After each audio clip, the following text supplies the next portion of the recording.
Hey guys, Sharon here, and I am out in my little mini orchard today, and I am planting some rhubarb around the base of my apple trees.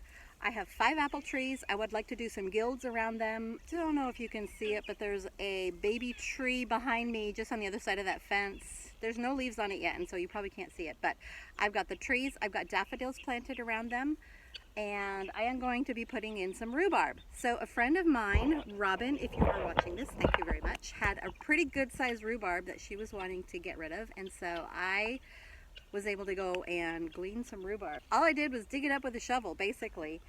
It's better to do this earlier in the spring, but this is the first chance we've had to get together, and so this is what worked. It's not early enough, but so the rhubarb has actually started growing, but it's okay. It's going to be fine. Rhubarb is hardy.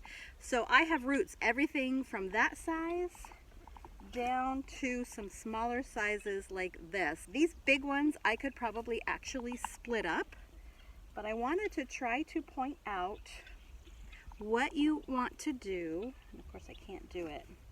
Here, let me do it with a smaller one. If you look at the roots, there are these growth nodules. There's a word for it. I can't remember the word for it. But that is what you need to have, that plus some root length, and then that's all you need. This is a pretty good sized root. It's chopped off, but that will grow into a new rhubarb plant. You don't want to plant rhubarb deep. You do not want to bury that growth stem, nodule, whatever you call it, under the ground. It needs to be at surface level.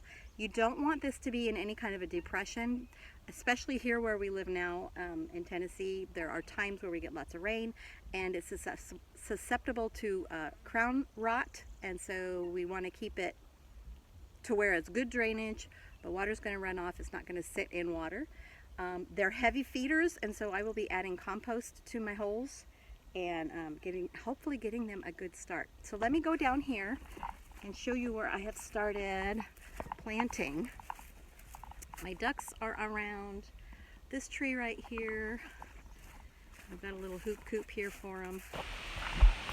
Okay, so this is the first one that I've planted, and these 2 leaves here are actually on the root nodule, and you can see I have it buried.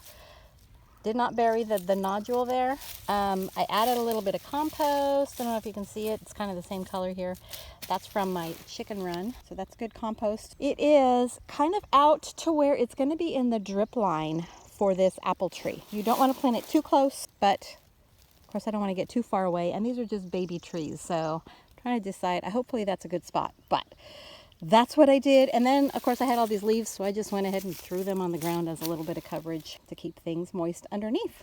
Okay, so fruit tree guilds, planting rhubarb. It's not hard. They're pretty sturdy little plants, and so check it out, and I hope that was helpful. You guys have a great day. Bye.